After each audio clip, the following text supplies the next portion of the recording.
Salutare, salutare fraților! Astăzi vom parcurge o nouă explicație privind celebra și arhicunoscuta judecată de apoi, așa după cum a fost transmisă în anul 1973 de către Elohim, adevărații noștri creatori umani din Biblie, prin intermediul ultimului lor profet sau Mesia, acesta fiind Rael, fondatorul mișcării raeliene internaționale. Iată explicația rațională a judecății de apoi. Dacă evreii au fost dominați de perși și de greci, asta s-a întâmplat din cauza lipsei lor de credință. În același timp, Elohim i-au pedepsit pe evrei, trimițând pe unii dintre îngerii lor printre perși și greci, pentru a ajuta aceste națiuni să progreseze tehnologic. Asta explică marile momente din istoria acestor două civilizații. Arhanghelul Mihail era liderul delegației care îi ajuta pe perși.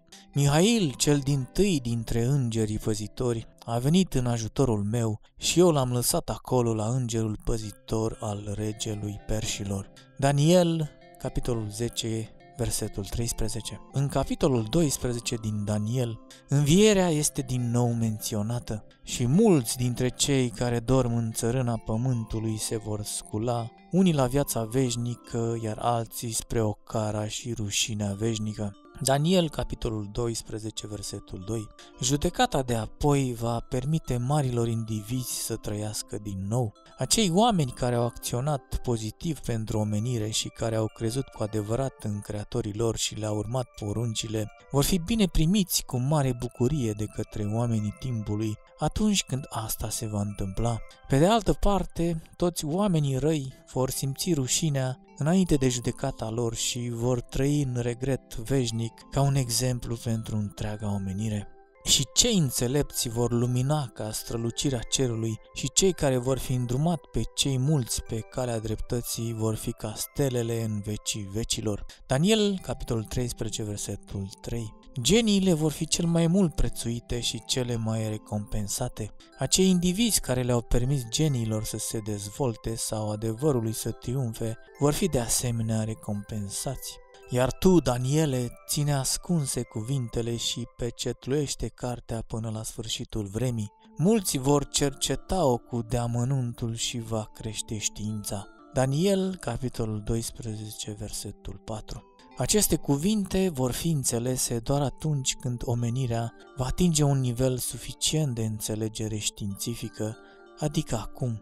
Toate acestea se vor întâmpla când se va isprăvi de sfărâmat puterea poporului celui sfânt. Daniel, capitolul 12, versetul 7. Asta va fi când oamenii din Israel își vor recăpăta țara după lunga lor diasporă. Statul lui Israel a fost creat acum câteva decade, în același timp cu explozia cunoștințelor științifice ale umanității. Du-te, Daniele, că sunt închise și pecetluite cuvintele acestea până la sfârșit. Daniel, capitolul 12, versetul 9. Toate acestea nu puteau fi înțelese în acele timpuri. Acum poate fi totul înțeles. În anii recenți, progresul științific și începutul explorării spațiului de către ființele umane au făcut în asemenea fel ca totul să pară posibil pentru omenire. Nimic nu îi mai surprinde acum pe oameni pentru că sunt obișnuiți să vadă multe minuni întâmplându-se în fața ochilor lor la televizor. Pot învăța fără nicio uimire că sunt într-adevăr făcuți după chipul și asemănarea lui Dumnezeu, în ghilimele, Creatorul atotputernic, cu atât mai mult cu cât abilitățile lor științifice sunt implicate. În aceste zile, miracolele au devenit inteligibile.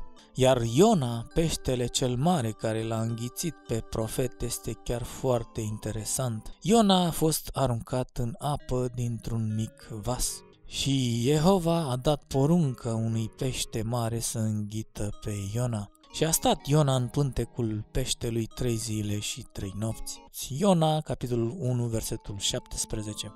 Peștele cel mare era de fapt un submarin, după cum tu cunoști asemenea nave acum, dar pentru oamenii de atunci nu putea fi decât un pește mare, chiar dacă sucul gastric al unui asemenea pește ar fi digerat repede un om, fără nicio speranță pentru acesta de a se reîntoarce la mal. Chiar și mai mult, Iona ar fi avut nevoie de oxigen pentru a respira.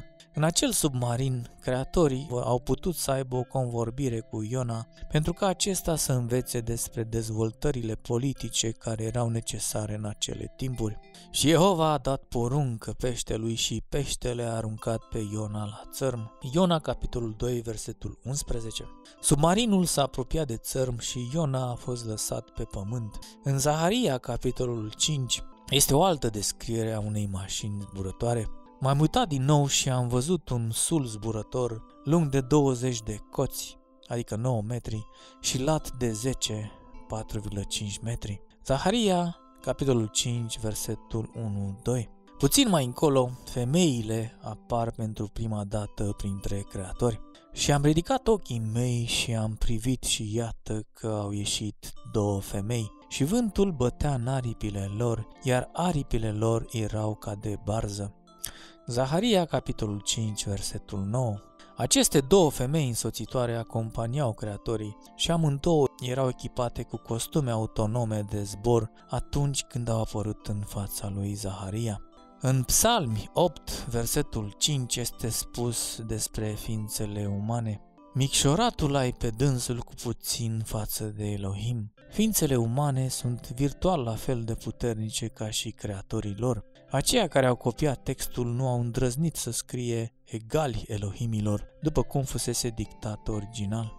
Răsăritul său se află la capătul cerurilor și drumul său atinge cele mai îndepărtate capete ale lor. Psalmi, capitolul 18, versetul 6. Creatorii au venit de pe o planetă foarte îndepărtată de orbita Pământului. În ceruri și-a pus lăcașul său în soare. Psalmi, capitolul 18, versetul 5. Aici este o altă aluzie la masa Pământului, care a fost creată pentru a forma continentul originar atunci când oceanul acoperea Terra. Din cer a privit Jehova, văzuta pe toți fiii oamenilor, privita pe toți cei care locuiesc pământul. Psalmi, capitolul 32, versetele 13-14. Creatorii urmăresc comportamentul umanității, după cum au făcut-o întotdeauna din navele lor zburătoare. Cam atât pentru astăzi, fraților, iar dacă v-a intrigat ceea ce tocmai ați văzut, vă invit să urmăriți și playlistul care va apărut deja în partea stângă sus și care conține multe alte videouri similare. Vă invit de asemenea să vă și abonați și să activați notificările, pentru că vor mai urma și multe altele. Numai bine tuturor și ne vedem în următorul material.